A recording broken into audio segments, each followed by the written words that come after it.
নির্বাচন ব্যবস্থা সংস্কার ও সংবিধান সংস্কার কমিশনের কথা আমি একটু আলাদাভাবে বলতে চাই। কেননা এই দুটি কমিশনের সুপারিশের উপর প্রধানত নির্ভর করছে আমাদের আগামী নির্বাচন প্রস্তুতি ও তারিখ।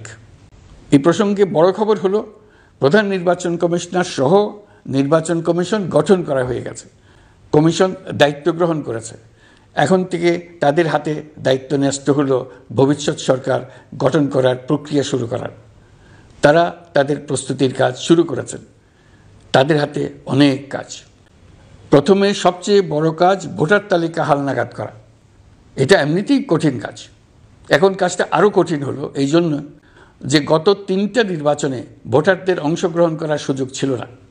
ভোটার তালিকা যাচাই করার সুযোগ হয়নি কারণ। গত 15 বছরে যারা ভোটার হওয়ার যোগ্য হয়েছে তাদের সবার নাম ভোটার তালিকায় তোলা নিশ্চিত করতে হবে। এটা একটা বড় কাজ। ছাত্র জনতার অভ্যুত্থানের পর এখানে গলদ রাখার কোনো সুযোগ নেই। দীর্ঘদিন পর এবার বহু তরুণ তরুণী জীবনে প্রথমবারের মতো ভোট দেবে। অতীতে তাদেরকে সে অধিকার এবং আনন্দ থেকে বঞ্চিত করা হয়েছে। তাই এবারের নির্বাচনে তাদের ভোটদান একটি স্মরণীয় ঘটনা হয়ে থাকবে। এই অভিজ্ঞতাকে মসৃণ করার সমস্ত আয়োজন করতে হবে। আমার একান্ত ইচ্ছা এবারের নির্বাচনে প্রথমবারের তরুণ তরুণী ভোটাররা শতকরা 100 ভাগের কাছাকাছি সংখ্যায় ভোট দিয়ে একটি ঐতিহ্য সৃষ্টি করুক।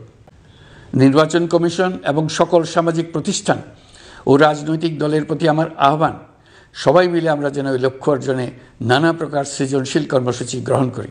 বিশেষ মনোযোগ দিয়ে ভুয়া ভোটারদেরকে তালিকা থেকে বের করে দিতে হবে। অতীতে আমরা এই ব্যাপারে অনেকবার আশ্বাসের কথা শুনেছি। এই সরকারের আমলে এটা যেন প্রথমবারের মতো বাস্তবায়িত হয়, এটা আমরা নিশ্চিত করতে চাই।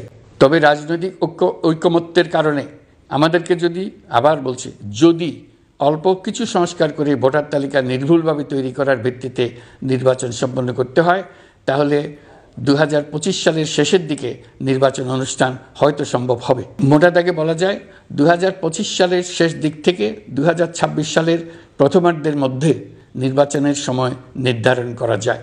যেহেতু জাতীয় ঐকমত্য প্রতিষ্ঠা করা অন্তর্বর্তীকালীন সরকারের অতি গুরুত্বপূর্ণ দায়িত্ব, তা বিবেচনা করে আমি এই কমিশনের চেয়ারম্যানের দায়িত্ব পালন করব। আমার সাথে এই কমিশনের সহসভাপতির দায়িত্ব পালন করবেন অধ্যাপক আলী রিয়াজ। কমিশন প্রয়োজন মনে করলে নতুন সদস্য কোঅপ্ট করতে পারবে। প্রথম 6টি কমিশনের চূড়ান্ত প্রতিবেদন পাওয়ার পর আগামী মাসেই জাতীয় ঐকমত্য গঠন কমিশন তার কাজ শুরু করতে পারবে বলে আমি আশা করছি।